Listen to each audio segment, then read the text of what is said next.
How's it going, Yankee fans? Welcome back to Fireside Yankees with Alex and Ryan. Great day.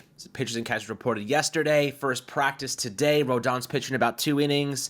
Brubaker's obviously out there getting some work in. Some guys are just getting involved, and it's going to be a really fun couple of weeks as we approach real action and games coming up with spring training. Obviously, a couple of weeks of practice, and they'll start up the Grapefruit League. So some fun stuff and a lot of information to be had. And we're right here on Fireside Yankees for all of your news and updates on a daily basis. And today we're talking about some stuff on the hot stove. And, Jack Curry spoke about, obviously, the Nolan Arenado rumors. And we heard from Feinstein that the Yankees are still kicking tires. And we hear from other guys that it's not happening. It's all, mix and match. But most of the, trusted analysts that we kind of lean on to get accurate information are suggesting the Yankees are not and haven't really been interested in Nolan Arenado. And there's some reasons why. I know a lot of people like Nolan Arenado because it's a big name. He's a big name. He is a possible future Hall of Famer just because of his defense, not to mention some really solid offensive seasons. But, last year played 152 games. He was about an average offensive player. Now, the dimensions of Yankee Stadium do not favor him very much, but obviously the defense is really what you're getting him. You're not going after his bat. You're going after his glove in this instance. Now, he has $25.5 million each season in luxury tax salary. The Rockies are kicking in about $5 million of that for the duration of his deal. And then theoretically, the Cardinals could kick in about $5 million as well. And maybe you could bring it down to around $16 million per season. Even then, for a declining 33-year-old player, do we kind of want if his offense continues to drop and his slugging rates, his hard hit metrics are plummeting, is he headed towards the DJ LeMahieu regression? One injury could do that for him. We don't want two guys like that on the roster. Now, I do think, if you're going for a defense first player, we have a couple of those internally. We have internal options if you want to go defense first.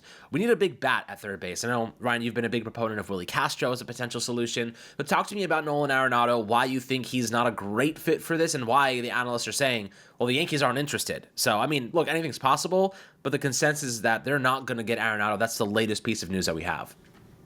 Yeah, I think Nolan Arenado's a bad fit for the Yankees. I've been sitting here and saying it for weeks on weeks on weeks, and it's like, the Yankees would need a abnormal or an unreasonable and unrealistic set of standards in this trade in order for it to go down and benefit the Yankees.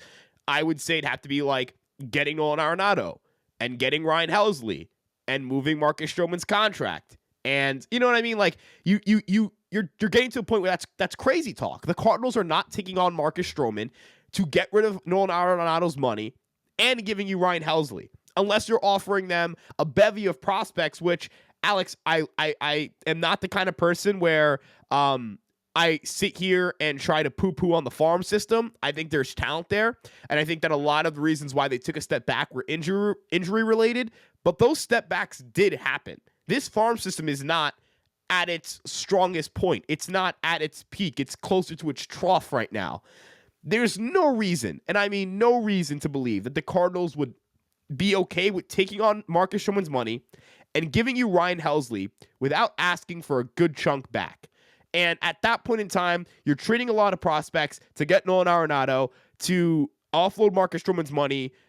It just doesn't make sense at that point. You're killing your farm system to get rid of a starting pitcher who makes money, to add a third baseman who's on a bad contract, and then add 1 year of Ryan Helsley. Do Ryan Helsley and Nolan Arenado make the 2025 Yankees meaningfully better? Yeah, it does improve the roster. It does make them a better team. But is it by a large enough margin to justify the price tag you'd have to give up, the money you'd have to pay Arenado, and of course the prospects you'd have to give up to get both Arenado and Helsley, and again, factor in that you're moving Stroman, that costs you something, right? He's a negative value player, so it's going to cost you in order to get him off your books. It's not realistic, guys. It's not. Jack Curry is poo-pooed on it. Andy Martino's poo-pooed on it. And I'm not just saying this because Martino's come on the podcast before. I wouldn't have invited him on the podcast if I didn't think the world of him as a journalist. The guy is spot on with Yankee takes. And I don't have to speak for Jack Curry. Jack Curry, his work speaks for himself, his legacy, his track record. If you're going against both their words and you think the Yankees are still in on this guy, that's just living in delusion. And as you mentioned, there are other options who exist on the market who are going to be easier to attain, do not require a 3-year commitment to a 34-year-old player, and more importantly, might be a better player at Yankee Stadium or for the Yankees than Arenado. I know Willie Castro isn't a star, but Willie Castro had a higher WRC plus last season and is a better fit for Yankee Stadium and is a 1-year player and only costs $6.4 million in arbitration. There is just a fundamental difference in the kind of player you're getting. If you wanted to trade a bunch of prospects as well to complete some crazy, wild salary movement deal, just hope the Cubs sign Bregman and go get Nico Horner, who is a much better player than Nolan Arenado and a much better fit for the Yankees' identity, which is trying to be a little more athletic. And I'm not saying that Nolan Arenado is a bad fit for every team in Major League Baseball. I actually think he makes sense for the Boston Red Sox, who don't have a lot of money on their books. It's a short-term deal. Arenado has shown that he can hit in a ballpark like Boston, where that short left field is there. A lot of fly balls will turn to doubles. He's a good defender. They need defense. I get why it makes sense for them. But the Yankees, there are still players out there who exist who the Yankees can go out and get. And there are still players the Yankees should be willing to go out and get. And we're also discounting the fact that the Yankees could be a player that we do not think is available who is available. That doesn't have to be a Brendan Donovan. Is it a guy who just doesn't get thrown around in trade talks? Maybe it's another guy on the Twins, a young guy like a Jose Miranda. I know he's not a particularly great defender. I'm not saying the Yankees are getting him, but I'm just throwing names out there. I feel like you've got to get through I've got to see certain guys go off the board before I start getting desperate enough to go to Arenado. And the Yankees have told you time and time again through various reporters, no, we're not going to get Nolan Arenado. No, we do not like Nolan Arenado. No, we do not want Nolan Arenado. I don't care that he wants to be a Yankee. I don't care that he would waive his no trade clause to get here. It takes two to tango, guys. This is a two-way street. The Yankees do not want Nolan Arenado. Nolan Arenado would want to be a Yankee. That does not mean that Brian Cashman has to wake up and go get Arenado. And for people, again, saying like Cashman's being cheap, Hal's being cheap, I've said this yesterday, and I'm going to say it again. I hope the Yankees don't act frugal at third base for everyone but Nolan Arenado. I hope Hal Steinbrenner pretends that he's homeless, has no money at all, lives paycheck to paycheck, something like that, man. I don't see a world or a reason to believe that Nolan Arenado is a good fit for the New York Yankees. Yeah, and let's just get one thing out of the way before people rush to the comments saying, oh, well, we need somebody. You're okay with going with DJ LeMahieu? No. Look, Ryan and I are both in agreement. DJ LeMahieu blows. He's not good anymore. He's injury prone. There is not a world where we think he's a sustainable solution on a World Series caliber roster. We love Oswaldo Cabrera as a utility man, not as an everyday starter. He'll probably end up getting the job if they don't acquire somebody. But at the same time, I know Meredith Marakovits also came out and said she thinks the Yankees are still going to add somebody. So everyone's kind of like, we're waiting to see what the move is going to be. We just don't necessarily know when it's going to happen. And that's kind of why I've been trying to preach patience. The season hasn't even started yet, guys. And as you said, Ryan, somebody could come out of the woodworks that's way better fit for us than Arenado or Luis Arias. So, with that being the case, I'm not going to jump the gun and say, like, they've done nothing. We're screwed. We're done for. This lineup looks horrible. Guys, our roster is good enough to win the American League as it is right now. Right? That's the truth. Go look at other teams in their lineups in the American League and say, well, oh, damn. Well, if you think ours isn't looking too great, theirs was looking really frugal. So, I do think it's important to think of things in context. We're going to be one of the best American League teams. If it takes us until the summer trade deadline, Ryan, and I think we should make a move before then, obviously. But if we wait until the summer trade deadline and we go get a Brendan Donovan at the last second to make this team a World Series caliber roster, nobody is going to freaking complain. I will guarantee you that. No one's gonna complain about a big move at the deadline because that's okay, right? The thing about the Yankees in the past is that they would have multiple needs going into the season, multiple needs at the deadline, and they'd be forced to overpay to try to get them. Last year, they had a couple of needs they had to fill. They ended up getting Jazz Chisholm, ended up becoming a critical piece. All they really went after was one single player, and he solved a couple of problems with us. The base running, infield defense, another big bat. The thing about the Yankees this year, and what I think Brian Cashman is trying to tell us, and through the kind of the grapevines here, and I think it's a pretty good message, is that, guys, the team is more balanced than it was last season, right? Max Fried, He's an ace caliber starter. Devin Williams is one of the best, if not the best closer in the sport, right? You know, have one of the top starters, left-handed starters in the league. I think Carlos Rodon, by the way, is going to have a nice bounce back season, coming off, a year after bouncing back from the injury-prone 2023 campaign.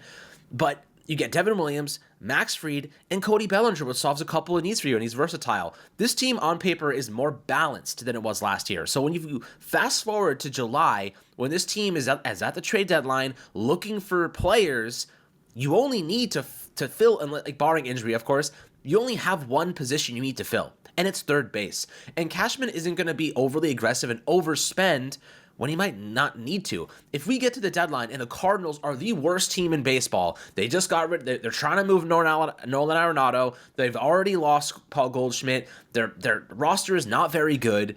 And you're looking and you're sitting here in the Yankees, and they refuse to give Brendan Donovan a contract extension. You're like, this is our chance to strike. This is our chance to go get a player because he wants out. They're not good. They're trying to get any value back. Maybe that's when you make a move, right? Maybe another team. It could be somebody else, not Brendan Donovan. It could be Willie Castro, like a guy that you like. On the Twins, if the Twins are having a bad year, they could go and try to get someone like that for pennies on the dollar, right? They go get, because he's 1 year left of arbitration, you said, before we started recording, Willie Castro. So maybe you just wait until then and add him at the trade deadline. And then he has less value than he does now because he has a half a year of value that's lost, right? Because, he's already played half a year on another team. So I do think if you're the Yankees, you have a much more balanced team right now. We all acknowledge that we have a need, right? All of us, we acknowledge that. But we're trying to find a player that's going to be good at preventing runs in the infield defensively, but also give you a bat that you can utilize that plays well in our stadium. Preferably a lefty, but you can't always get so lucky. If it ends up being a right-handed power guy, we're fine with that. So if the Yankees wait patiently, they have one need. They don't have a reason to be ultra aggressive right now. We just want to see a perfect product, right, Ryan? Like, that's the truth. Everybody wants to see a perfect product. And by most accounts, we're like one move away from having a better team than we did last year. Arguably, we do have an equal team right now because of the balance of everything. But, what do you think about that in terms of just being patient, the balance of this roster allowing us to be patient and wait to find that last missing link? And we have months. Even without that last missing link, we are probably the best team in the American League. Yeah, look, I think the Yankees are a good team, and I want them to be a great team, and that's why I want them to get an infielder, and I want them to be, as you mentioned, well-rounded, complete, so on and so forth. I think one of the things that is super important to talk about when we compare it to the 2024 team, I think that, again, the Yankees are going to have a worse lineup and put up a worse OPS relative to the league average. So OPS plus, or if you want to use WRC plus, whichever one floats your boat. I think the Yankees are going to be worse in that category than they were last year. The question is, are they going to be better defensively? Are they going to be better on the bases? Are they going to be better as a pitching staff? And are those gains going to make up for the drop-off in offense? Because if they do, yeah, this team should win 94, 95, 96 games next year. And I think it's also fair to point out that last year's team projects very similarly to this year's team. I don't think that's a great thing for the Yankees. Like, I think ideally you would have liked to project a little bit better because you're importing so much young talent. In an ideal world, they would project to win 90 to 92 games, somewhere in that range. I think the Yankees certainly tried to swing big. They tried to go get Kyle Tucker. I'm sure, in Andy Martino's article, he revealed that the Yankees did kind of internally think about Alex Bregman. And look, Bregman may end up going short-term now, and that sucks because I think if the Yankees were aware of that in the beginning of the offseason, or if the Yankees had a magic 8-ball and could see where these markets moved for guys like Alonso and Bregman, they may have conducted their offseason differently. But at the same time, right, like you can't, I don't even know if you could say that about Alonso, because Alonso seemed to turn down more money, or at least similar money, to stay with the Mets. Like, what would the Yankees have had to do to get Alonso? It probably would have been giving him 6-7 years. So I'm gonna kind of say I'm wrong on that one. I think that ultimately, though, the Yankees have put together a team that can win ball games. They can win games. They can win 90 games, win 92 games, 93 games, whatever it may be.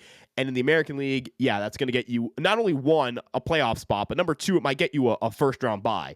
But I ultimately think the Yankees still need to get an infielder because it just improves your floor and improves your ceiling. It rounds out your roster. If you get a guy like, I talk about Nico Hoerner because I would love Nico Hoerner. I think Nico Hoerner just makes so much freaking sense for the New York Yankees. It sucks because like it depends on the Cubs getting Bregman. It depends on no one else having a better offer for Hoerner. And those two things are not in the Yankees' control. They can't control any of that, right? The Yankees can only control what they can control. They can only control the quality of their offer.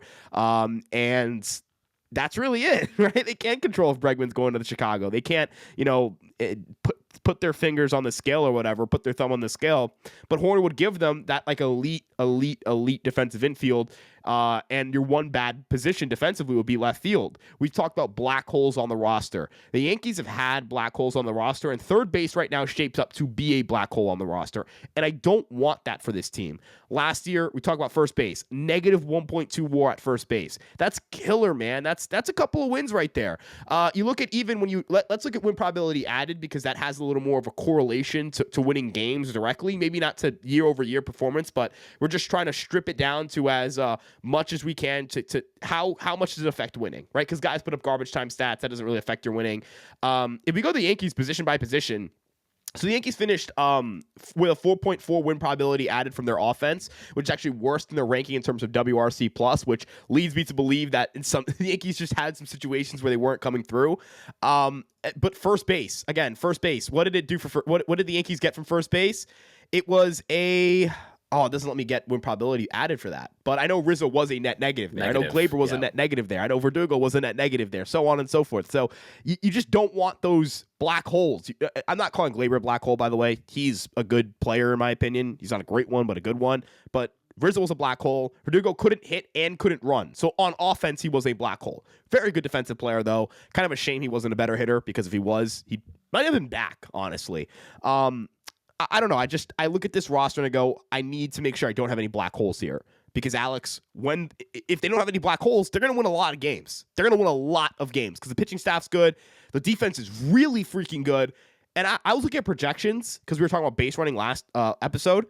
Did you know they project for the sixth most stolen bases and the second best base running value in all of baseball, according to Zips? So it's not bad. It's not bad. I know base running is kind of tough to project, but that's not bad at all. If this team can be a top 5 base running team in baseball, that's huge. Last year they were historically bad. Again, I'm going to keep, no matter how bad you thought the 2024 Yankees are on the bases, it still doesn't properly illustrate just how bad they were on the bases. So that's that monumental leap that maybe does cover for a drop off in offense. So again, getting a player who fits that identity, Nolan Arenado kind of doesn't fit that identity. 9th percentile sprint speed. I'd like someone who can play defense, hit a little bit, and run the bases because I'm covering all 3 areas. I'm getting value from all 3 areas. Yeah, and we saw the impact of base running in the World Series with Jazz Chisholm. He turned a single into a run, right? He stole second, stole third, and then it managed to, I think maybe score on a sac fly. I forget what it was, but that type of manufacturing of runs is necessary. That's the close margin of wins and losses a lot of times. Like how many close games, Yankees are up by 1 run or it's a tie ball game, you win a game because you're base running. Like you don't want to have to elevate a Duke Ellis. You know what I mean? Like you want to have great base runners across the board. And that's why we love Jazz, by the way, so much, because this is a player that is going to offer you tremendous base running, can hit 30 home runs for you this season.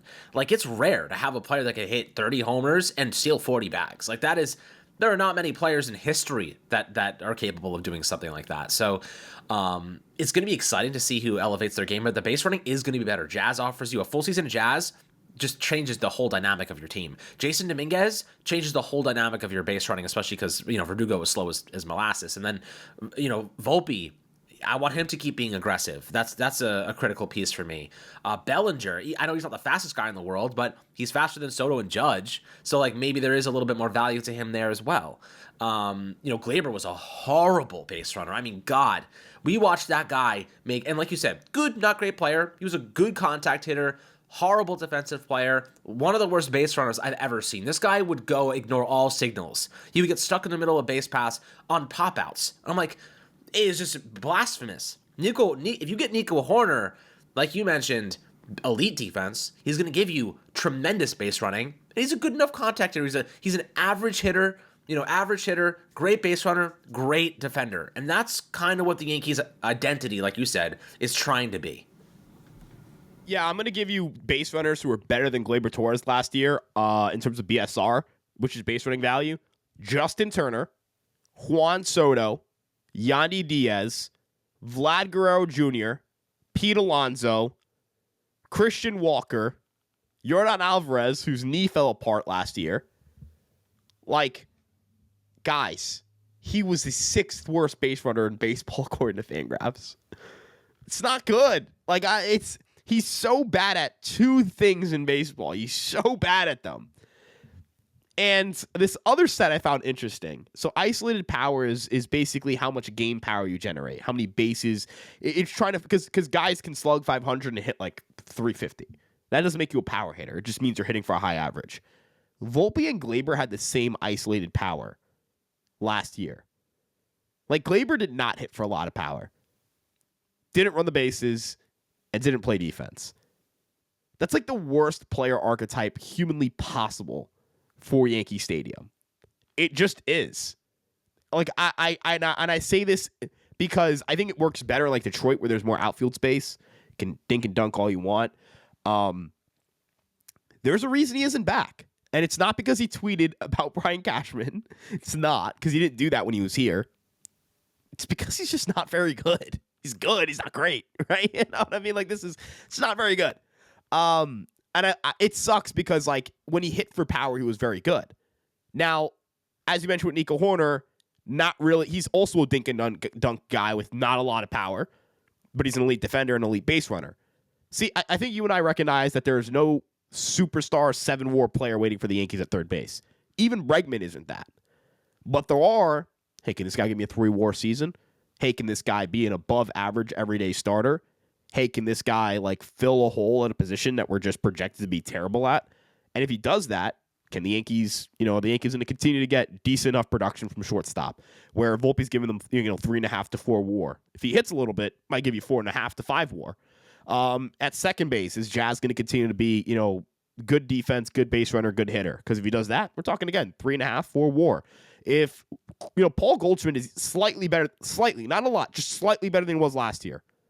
105, 110 WRC plus, 20-something home runs, good defense at first. It's a 1.5 to 2 WAR player. It's not great, but it's better than negative 1.2 freaking WAR, man. If Wells even just repeats where he was last year, doesn't get a lick better. Doesn't get a lick better. I'm just going to say he doesn't get a lick better. 3.5 WAR catcher. Boom, bank it. Left field, Jason gives you about a 2 WAR. That's better than what you got last year. Yankees got 0.5 out of left field last year. Center field, Bellinger. Yankees are not going to get more WAR out of center field because Judge plays center field every day, and they're not going to get. They may get more WAR out of right field, but they're not going to get more WAR out of center field because Judge is playing right now and Bellinger's playing center. That's where you're going to see your biggest WAR drop off, and that's where you're going to see your offense. Not really. That's where you're going to see the offense, the WRC plus drop off. But in terms of wins above replacement, you may be better because Gleyber was a 1.4 WAR guy. Last year, you had only half a year of Jazz Chisholm, and he missed time because of that elbow thing. Negative 1.2 WAR. That's, a 2 WAR play, a 1.5 WAR player is a 3 WAR improvement at first base. That's a near 3 WAR improvement. Second base, you might get a 2 WAR improvement. Let's just say net 0 at short, net 0 at third. Playing Jazz, it's just even a net 0 there. Let's not even factor the fact that DJ and Cabrera were the starters for half a year. Let's not even factor that in. Let's say net 0. If you lose because Soto had 8 WAR last year and Bellinger, let's say he's a 3 WAR player. If you lose 5 WAR right there, you lose 2 position player WAR from last year. Again, no improvements from any of your young guys. And then you factor in Jason, say it's about a 1 WAR improvement. You're going to be a net negative 1, maybe a net 0 in terms of WAR. That's where the Yankees need to be thinking hey, if we get a third baseman, we might be pretty freaking good. Because the pitching staff should be better. The pitching staff should produce more WAR than they did last year. I know people don't like WAR, but it's just an easy way to kind of estimate how much value a player produces with base running, defense, and offense, because that's what the Yankees are looking at. They're not looking at their OPS. There's not a single person in the Yankee organization who will tell you, yeah, we're going to have a higher OPS than we did last year. They'd be like, if we match our OPS from last year, we'll win 100 games. The game plan is, okay, defensively, can we get better? Their range score, they were 14th in range runs last year. Got to improve that number. Got to be 10th, 5th. Got to be somewhere in that range. Maybe first. Base running wise, historically bad. Worst base running team in baseball last year. Worst Yankee base running team since integration. The worst base running team anyone watching this video has ever seen for the New York Yankees franchise, most likely. If you're 90 years old and you're watching Fireside Yankees, I really appreciate you. I just want to put that out there. If you're 90 watching us, love you a lot. That's where your improvements are. It's not going to be an OPS, and that's why third base, I don't care if it's Willie Castro who walks through the door. I do care if it's Arenado, because we do not need to pay $35 million freaking dollars for Arenado and DJ LeMahieu to combine for like an 85 OPS plus, if we're being generous, and like 0 WAR. That's how you continue putting yourself in a hole. Stop putting yourself in a financial hole. They have so much dead money on the roster. LeMahieu, brick. Hicks is still on the payroll, brick. Donaldson's buyout money, brick. Rizzo's money last year, brick. Rizzo's money in 23, brick. Donaldson's money in 23, brick. Rodon's money in 23, brick. Brick after brick after brick after brick after brick. That's $50 million, $60 million.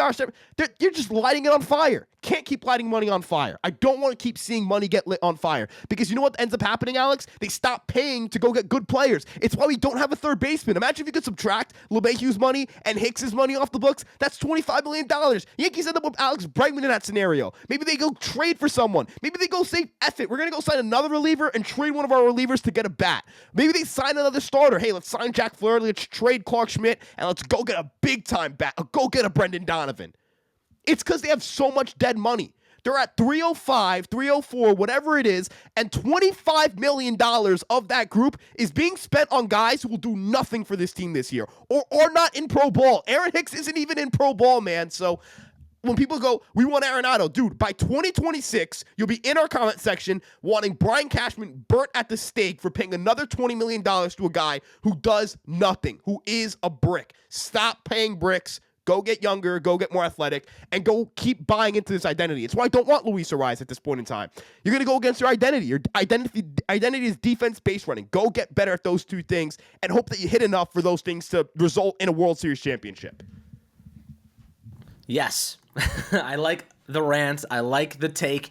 But that's the truth, you know? This team already has enough oldies and slow guys on it. There is no reason to add more declining talent to a team that is building a new nucleus, right? You see Jason Dominguez, you see Austin Wells, you see Volpe, Jazz. There's so much young talent on this roster. I'd even loop in Cody Bellinger into that group just because he's not 35 years old. You know, he's 29. So, you know, with that being said, this team is building a young core and a nucleus. They have the old veterans. They got Judge. And Judge is still obviously MVP. But, they got Stanton. They still have DJ on the roster. And I think the most important thing that you mentioned was the money that's already dead. DJ's $15 million flushed down the toilet, right? They're still paying Aaron Hicks, like you mentioned. They're still paying Anthony Rizzo. They have $15 million. And Anthony Rizzo and Aaron Hicks still accounted for against the luxury tax, right? That is Arenado, right? That money is Arenado. They just can't, it's being allocated already to old players. Arenado is going to see a significant decline very soon. He's 33 years old, right? It's going to happen. We're already seeing it offensively, and it's drastic. We're talking about 40% decreases in 2 years. We just added a Paul Goldschmidt that experienced the same exact regression, right? He went from a MVP caliber to a league average hitter in 2 years, right? Adding more declining talent does not make you better. It makes you more risk prone. You're not risk averse, but risk prone. Young players can bounce back from injuries. Young players can turn things around. Young players still have upside. Why are we going to add players that are on the way down? We already went through this with Josh Donaldson. We learned our lesson, I think. We learned our lesson from Josh Donaldson. A great defensive player. Horrible offensive player. Right? Massive liability. And I remember everyone clamoring about Gleyber Torres struggling during the season. I remember everybody clamoring about this guy missing that, this guy sucking, this guy doing this, this guy doing that. It doesn't change. You know, like we're still going to complain about it when the season rolls around. We're trying to avoid those complaints. We're trying to avoid the being like, okay, we're complaining about a player that is only going to get worse because he's old, right? We want to be complaining about a player that's maybe young and still trying to find his groove and still getting better and still ascending. Complaining about that, at least there's a way out of it. At least there's a chance he turns it around. Complaining about an old player sucking, there's a very slim chance that things change there. So we're focusing on young, athletic upside. We're not focusing on washed, downward trending, and overall just net negative, future production. Maybe Arenado is good for you in some ways, but the financial implications and the decline statistically are scary, right? It's genuinely scary. And if you want to go out next season and get Kyle Tucker and you need $16 million, you're not going to have it, right? Because Arenado's going to be taking up that money, right? And that's 3 years of money. So I think that this is about the future. This is about the present. And Arenado helps neither, really. So, that's just the unfortunate reality of that situation. But that doesn't mean we don't think that the Yankees need an upgrade, because we do, guys. We are in the same boat as you. We're just trying to find the right guy, not be overly aggressive on a player that isn't the right fit for us. He's just not the right fit for us because of the money, because of the age, because of the decline. There's variables here to consider. So, and they're not even statistic. They're just like blatant. They're blatant red flags. Rias has them too. But listen, there's going to be a guy that comes available. They're going to make a move for him, and we're going to be like, yes, that makes sense for the identity the Yankees are creating. That makes sense for us, and we're going to be happy about it. But just be patient. Be patient. There's no reason to be, freaking out right now. We have the best team in the American League without this guy. We don't know who's going to be yet. Let's wait and find out what happens, because they know. They're not stupid. They know they need one more bat. They know they need one more move to go out and beat the Dodgers in the World Series. They look at what Aaron Boone said yesterday. They're using what the Dodgers said about them as fuel, right? It's in the back of their minds. The Dodgers they had a lot of mean things to say about the Yankees after they won the World Series, and obviously that stuff sticks with you. You think the Yankees don't know that? You think the Yankees aren't preparing to beat them? You think they're going to ignore their biggest weakness at a critical moment when they want to beat the Dodgers? No, obviously not. They're not idiots. They're just being patient, waiting for the market to come to them, which in my opinion is the right decision. I've criticized Cashman many, many times, but in this instance, I think he's doing a great job. I think we've carried after losing Juan Soto. The Yankees tried, man. You can't fault them for that. They freaking tried to get Juan Soto. The price just went astronomical. They pivoted really well, I think. For what they had available, they did a pretty damn good job pivoting. And they situated themselves to be good in the future, too, without financial implications. Bellinger could opt out and look for a long-term deal after the season. Goldschmidt's off the roster. Max Fried is one of the best lefty starters in the league. Like, we got better, and we opened up our financial pocketbook to go get Kyle Tucker next offseason. What more can you ask for? To be quite honest, what more? Stay competitive and position yourself to go get a superstar next offseason. That is what the Yankees, it really does not get much better than that in terms of pivoting from losing one of your best players. Not your best, but one of your best players. One of the best players in baseball, right? Pretty damn good job, in my opinion. And I think that there's another move left to make. It's just a matter of being patient and waiting for it to come to us. But as always, my friends, curious to hear your thoughts down in the YouTube comment section of this episode. Definitely came off as negative, but it's not. What we're really trying to do is find the right player at the right time to help this team get better. And that obviously is a process. And the Yankees we're just agreeing with what the Yankees are doing. And so far, so good, in my opinion. I think most people would agree with that. So always happy to hear your thoughts. Make sure you drop a like and subscription on the YouTube comments and the YouTube video. 5-star review on Apple and Spotify. As always, my friends. And we'll catch you guys on the next Fireside Yankees episode.